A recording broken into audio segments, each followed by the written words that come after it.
Você já sentiu? Aquela pontada gelada no estômago. Aquele eco incômodo na sua mente. Acontece quando você menos espera. Um comentário sussurrado que você ouve por acaso. Uma mensagem que não era para você ver. Uma fofoca que chega aos seus ouvidos através de um amigo bem-intencionado. Alguém falou mal de você. E, de repente, o mundo parece um pouco mais escuro. A sua armadura de confiança racha, e por um instante, você se sente exposto, vulnerável, julgado. A primeira reação é quase sempre a mesma, uma onda de calor que sobe pelo peito. Raiva. Vergonha. Tristeza. Uma vontade de se defender, de gritar, de provar que eles estão errados. Mas e se eu te dissesse que essa reação, esse impulso primitivo, é exatamente a armadilha? E se o verdadeiro poder não estivesse em revidar, mas em compreender? A crítica e a calúnia são como flechas envenenadas. Mas o veneno só faz efeito se você deixar que ele entre na sua corrente sanguínea. Nesta jornada, não vamos aprender a construir muros mais altos. Vamos aprender a transformar o veneno em antídoto. Vamos explorar as profundezas da psicologia humana, a sabedoria dos antigos filósofos e a força que existe em nosso próprio autoconhecimento para nos tornarmos inabaláveis. Se a busca por essa fortaleza interior ressoa em você, se você deseja mais clareza e equilíbrio para navegar as tempestades da vida, então este conteúdo foi feito para a sua jornada. Considere o seu like como o primeiro tijolo na construção da sua paz. E a sua inscrição, como o portão de entrada para um conhecimento que te fortalece de dentro para fora. A cada vídeo, uma nova ferramenta. A cada reflexão, um passo a mais em direção à sabedoria. O impacto imediato e a biologia da dor social. Eu me lembro vividamente da primeira vez que isso me atingiu com força. Eu estava no início da minha carreira, cheio de inseguranças, mas mascarando tudo com uma fachada de competência. Um dia, ao passar por uma sala, ouvi meu nome. Parei, instintivamente. Eram dois colegas, e a conversa não era lisonjeira. Eles dissecavam um erro que eu havia cometido, mas com um tom de escárnio, de prazer em apontar minha falha. Naquele momento, o ar pareceu ficar mais denso. Meu coração acelerou, minhas mãos ficaram frias. Eu não senti apenas raiva. Senti vergonha. Uma vergonha profunda, que me fez querer desaparecer. Passei o resto do dia no piloto automático, cada palavra deles ecoando na minha cabeça. Ele não é tão bom quanto pensa. Foi um erro de amador. À noite, eu não consegui dormir. Fiquei repassando a cena, imaginando respostas brilhantes que eu deveria ter dado, sentindo a raiva se misturar com uma tristeza avassaladora. Eu estava permitindo que duas pessoas, em uma conversa de 5 minutos, definissem o meu valor. O que eu não entendia na época é que essa reação é profundamente biológica. Nosso cérebro é programado para a conexão social. Para nossos ancestrais tribais, a exclusão do grupo significava a morte. Ser mal visto, criticado ou ostracizado ativa as mesmas áreas cerebrais que a dor física. A dor da rejeição não é uma metáfora. Seu cérebro a processa como se você tivesse se machucado de verdade.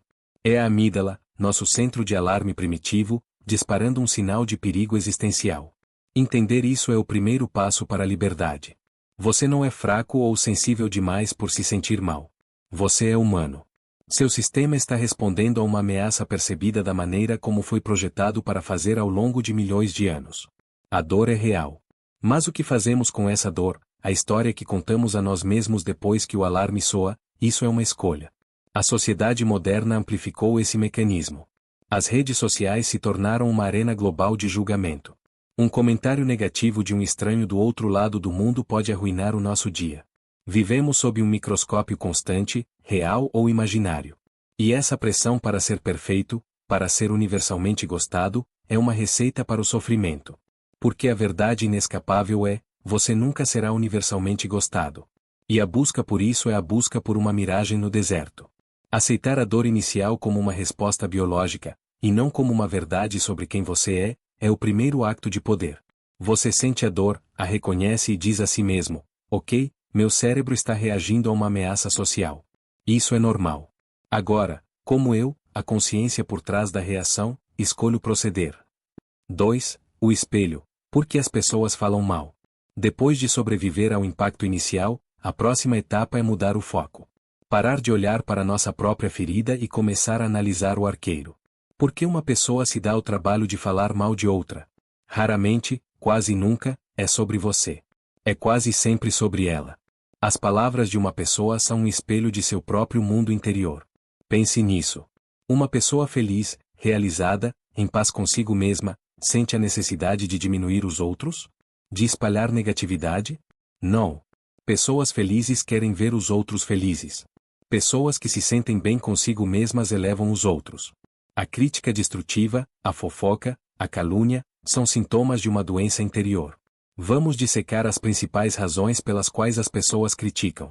1. Insegurança e projeção, esta é a mais comum. Quando alguém vê em você uma qualidade que lhe falta, confiança, talento, sucesso, felicidade, isso pode acionar suas próprias inseguranças. Em vez de lidar com esse sentimento desconfortável, é muito mais fácil projetá-lo para fora. Atacar você é uma forma de se sentirem momentaneamente melhores consigo mesmas. Se eles podem te rebaixar ao nível deles, a comparação se torna menos dolorosa. Eles não estão te atacando, estão atacando o lembrete de suas próprias falhas percebidas. 2. Inveja. A inveja é um veneno que consome quem a sente. É o desejo de possuir o que o outro tem, misturado com o ressentimento por não ter. A pessoa invejosa não consegue celebrar suas conquistas. Cada vitória sua é uma derrota para ela. Falar mal de você, encontrar defeitos em seu sucesso, é uma tentativa desesperada de invalidar o que você construiu, tornando mais fácil para ela conviver com a própria inércia.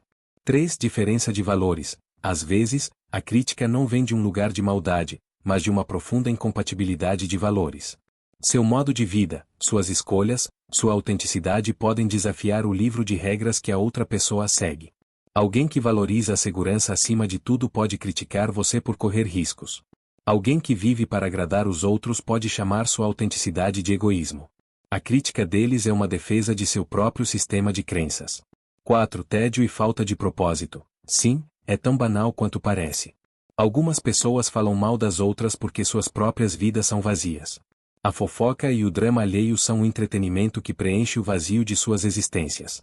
Falar de você dá a elas um senso de importância, de conexão, ainda que tóxica, com os outros, e um tópico de conversa que as distrai de suas próprias vidas sem brilho. 5. Um pedido de ajuda distorcido. Em casos mais raros, a crítica pode ser uma forma distorcida e inábil de tentar se conectar ou expressar uma preocupação. Isso é mais comum em familiares ou amigos próximos, que não sabem como comunicar seus medos ou sentimentos de outra forma. A crítica ao seu novo parceiro pode ser um medo de te perder.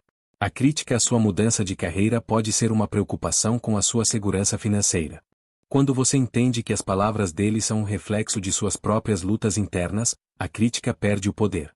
Deixa de ser um ataque pessoal e se torna um diagnóstico da condição deles. Você passa de vítima a observador. E com essa perspectiva, a raiva começa a se dissipar, muitas vezes dando lugar a uma forma de compaixão. Não uma compaixão que os absolve, mas que te liberta. Você olha para eles e pensa: o que deve ser viver nesse estado de negatividade? Que tipo de dor eles devem carregar para precisar disso? 3. A sabedoria estoica, o poder do silêncio e da indiferença. Há mais de 2000 anos, os filósofos estoicos já tinham a resposta para essa questão. Eles desenvolveram uma filosofia prática para viver uma vida boa em um mundo imprevisível, muitas vezes, hostil. Um de seus princípios centrais é a dicotomia do controle. Existem coisas que podemos controlar e coisas que não podemos. Você não pode controlar o que os outros pensam. Você não pode controlar o que os outros dizem. Você não pode controlar as ações deles. Tentar fazer isso é a definição de insanidade e sofrimento. O que você pode controlar? Suas próprias percepções, seus próprios julgamentos e suas próprias reações. É aí que reside todo o seu poder. O imperador romano e filósofo estoico Marco Aurélio escreveu em suas meditações: a melhor vingança é ser diferente daquele que te injuriou. Pense na profundidade disso. Quando alguém te ataca com palavras e você responde com raiva, com insultos, com a mesma negatividade, você desceu ao nível dele. Você se tornou igual a ele. Você permitiu que ele ditasse as regras do jogo e o seu estado emocional. Você perdeu. A verdadeira vitória, a verdadeira demonstração de força, é a indiferença calculada. Não é uma indiferença apática, de quem não se importa com nada. É uma indiferença seletiva.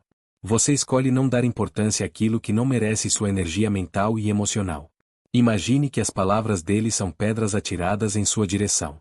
Você tem 3 opções. 1. Apanhar as pedras e atirá-las de volta. Isso é a retaliação. Cansa, gasta sua energia e te coloca no mesmo jogo sujo. 2. Deixar que as pedras te atinjam, isso é ser a vítima. Você absorve o impacto, se machuca e carrega o peso da dor. 3. Desviar e continuar andando, isso é a sabedoria estoica. Você reconhece a pedra vindo, entende a intenção do arremessador, mas se recusa a ser o alvo. Você não dá à pedra o poder de te parar ou de te ferir. O silêncio, nesse contexto, é uma arma poderosa. Ele comunica, de forma inequívoca, o que você diz não tem poder sobre mim. Sua opinião não define minha realidade. Eu não vou gastar meu bem mais precioso, minha paz de espírito, com isso. Essa indiferença é desconcertante para o crítico. Ele espera uma reação. Ele se alimenta do seu drama, da sua dor. Quando você não lhe dá nada, ele fica sem poder, faminto. A tentativa de ataque falha, a flecha cai no chão sem atingir o alvo. Praticar isso exige treino. Da próxima vez que sentir a pontada da crítica, respire fundo. Em vez de reagir, observe. Observe a emoção surgindo em você. Observe a pessoa que te criticou. Lembre-se da dicotomia do controle. E escolha, conscientemente, não participar. Lembre-se das palavras de Epicteto, outro grande estoico: se alguém te contar que fulano falou mal de ti, não te defendas. Apenas responde: ele não conhece todos os meus outros defeitos, senão não teria mencionado apenas esses. Essa é a mentalidade de uma fortaleza interior. 4. A análise fria, separando o ouro da lama. A indiferença estoica não significa ignorar tudo cegamente. Dentro da lama da crítica, às vezes, pode haver uma pequena pepita de ouro. Uma verdade desconfortável que, se tivermos coragem de encarar, pode nos levar ao crescimento. É aqui que a inteligência emocional entra em jogo, transformando um ataque em uma ferramenta de autoconhecimento. Uma vez que a onda emocional inicial passou e você se recusou a reagir impulsivamente, é hora de se tornar um detetive da sua própria vida. Faça a si mesmo, com total honestidade e sem autopiedade, estas 4 perguntas. 1. Existe alguma verdade, por menor que seja, no que foi dito? Seja brutalmente honesto. Esqueça o tom, a intenção maliciosa, a forma como foi dito. Foque apenas no conteúdo. Se disseram que você é desorganizado, existe alguma área da sua vida onde isso é verdade? Se disseram que você foi egoísta em uma situação, houve um momento em que você poderia ter sido mais atencioso? É incrivelmente difícil admitir isso, porque nosso ego quer estar sempre certo. Mas é nesse desconforto que o crescimento acontece. Se a resposta for sim, você acabou de receber um feedback gratuito. Doloroso, mal entregue, mas gratuito. Agradeça pela lição, não à pessoa, mas ao universo, e use essa informação para melhorar. Isso é transformar veneno em remédio. 2. Se não há verdade nenhuma, por que isso me afetou tanto? Esta pergunta é talvez ainda mais poderosa. Se a crítica é uma mentira completa, uma fabricação absurda, por que ela te incomodou? A resposta, muitas vezes, é que a crítica tocou em uma insegurança sua. Talvez eles te chamaram de incompetente, e mesmo que você saiba que não é, existe uma pequena voz no fundo da sua mente que teme ser incompetente. A crítica externa apenas deu volume a um crítico interno que já existia.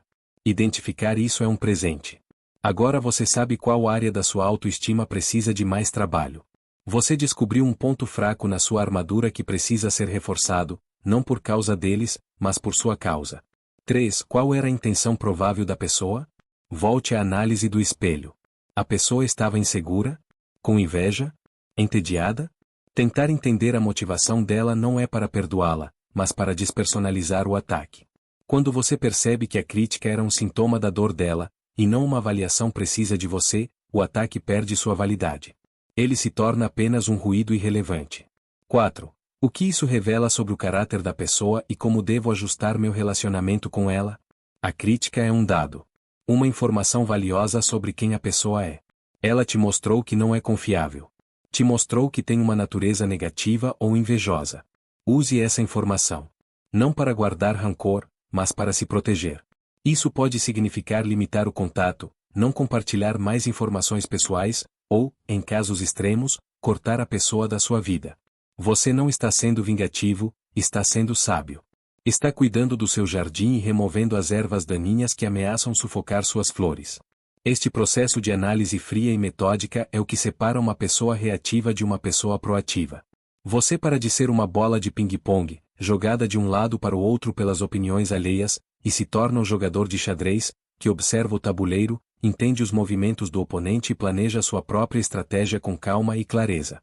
5. A reconstrução, forjando uma autoestima inabalável. Toda essa estratégia desmorona se a sua autoestima depender da validação externa. Se você precisa que os outros te digam que você é bom, inteligente ou valioso para acreditar nisso, você sempre será um prisioneiro. A crítica te destruirá e o elogio te inflará, e você viverá em uma montanha-russa emocional controlada por outros. A solução definitiva é construir o que os estoicos chamavam de cidadela interior. Uma fortaleza dentro da sua mente, baseada em valores e autoaceitação, que nenhuma crítica externa pode penetrar. Isso não é arrogância. Arrogância é uma superestimação frágil de si mesmo. A verdadeira autoestima é um conhecimento calmo e profundo do seu próprio valor, independente das circunstâncias. Como se constrói essa cidadela? Tijolo por tijolo. 1. Defina seus valores. Quem é você, no fundo? O que é inegociável para você? Honestidade? Coragem? Compaixão? Criatividade? Lealdade? Escreva seus 3 a 5 valores principais. Viva de acordo com eles. Quando você age em alinhamento com seus valores, a opinião dos outros se torna secundária. Se alguém te critica por ser direto demais e um dos seus valores é a honestidade radical, a crítica se torna um elogio. Você sabe que está no caminho certo. 2. Pratique autocompaixão. Trate a si mesmo com a mesma gentileza que você trataria um bom amigo que está sofrendo. Quando você falha ou é criticado, a voz interna geralmente é cruel. Você é um idiota. Como pôde fazer isso? Mude esse diálogo. Diga a si mesmo, ok, isso foi difícil. Você está se sentindo mal e isso é compreensível. Todos cometem erros. O que podemos aprender com isso para fazer melhor da próxima vez? A autocompaixão quebra o ciclo de vergonha e autoagressão. 3. Crie um arquivo de evidências. Nosso cérebro tem um viés de negatividade, ele se lembra mais facilmente dos fracassos e das críticas do que dos sucessos. Combata isso ativamente. Crie um arquivo real ou digital. Nele, salve todos os elogios sinceros que você recebeu. Anote todas as suas conquistas, grandes e pequenas. Descreva os desafios que você superou. Quando a dúvida ou a crítica te abalarem, abra esse arquivo. Leia-o, lembre-se de quem você é, baseado em fatos e evidências, não na opinião distorcida de uma pessoa infeliz. 4. Invista em competência. A confiança vem da competência. Escolha uma área da sua vida, trabalho, um hobby, um esporte, e se dedique a ficar bom nisso. O processo de aprender, praticar, falhar e melhorar constrói uma autoconfiança real e robusta. Essa confiança transborda para outras áreas da sua vida. Quando você sabe que é capaz de dominar algo, a crença na sua capacidade geral aumenta. 5. Selecione seu círculo íntimo. O ditado "você é a média das 5 pessoas com quem mais convive" é brutalmente verdadeiro. Cerque-se de pessoas que te apoiam, que te desafiam a ser melhor, que celebram suas vitórias e que te oferecem críticas construtivas, não destrutivas. Um círculo íntimo forte funciona como um escudo e um sistema de apoio, tornando as críticas externas muito menos significativas. Construir essa cidadela interior é o trabalho de uma vida. É um processo contínuo. Mas cada tijolo que você assenta te torna mais forte, mais resiliente, mais livre. Você se torna a fonte primária de sua própria validação. 6. A resposta estratégica: quando e como confrontar. O silêncio é a estratégia padrão. A indiferença é sua armadura. Mas haverá momentos raros em que uma resposta é necessária. Quando a calúnia ameaça sua carreira, sua família ou sua reputação de uma forma tangível e prejudicial. Nesses casos, a passividade pode ser interpretada como admissão de culpa. Mas mesmo aqui, a reação não deve ser emocional. Deve ser uma confrontação estratégica, fria e calculada. Um movimento de mestre de xadrez, não o soco de um boxeador desesperado. Se você decidir que a confrontação é necessária, siga estas regras de engajamento. 1. Espere o momento certo. Nunca confronte no calor do momento. A raiva é uma péssima conselheira. Espere até que você esteja completamente calmo, centrado e tenha processado suas emoções. Pode levar horas, ou mesmo dias. O tempo está a seu favor. 2. Escolha o local adequado. Confronte em particular. Fazer isso em público transforma a situação em um espetáculo, e o ego de ambos entrará em jogo, impedindo qualquer resolução. Um confronto privado é sobre resolver, não sobre humilhar. 3. Use declarações de eu, não comece com uma acusação, você disse que eu. Isso coloca a pessoa na defensiva imediatamente. Comece com sua perspectiva e seus sentimentos, que são inegáveis. Use a fórmula: eu ouvi quem descreva o que foi dito de forma factual. Quando eu ouvi isso, eu me senti, descreva o sentimento, desapontado, confuso, magoado. Eu gostaria de esclarecer isso com você. 4. Foque nos fatos, não nas emoções. Apresente os fatos como você os conhece. Me disseram que na reunião de terça-feira, este comentário foi feito. Isso é correto? Mantenha calma, não importa como a outra pessoa reaja. Se ela negar, se ela se tornar agressiva, mantenha sua postura calma e firme. Sua serenidade é sua maior força. 5. Estabeleça um limite claro. O objetivo da confrontação não é necessariamente obter um pedido de desculpas, que pode nunca vir. É estabelecer um limite.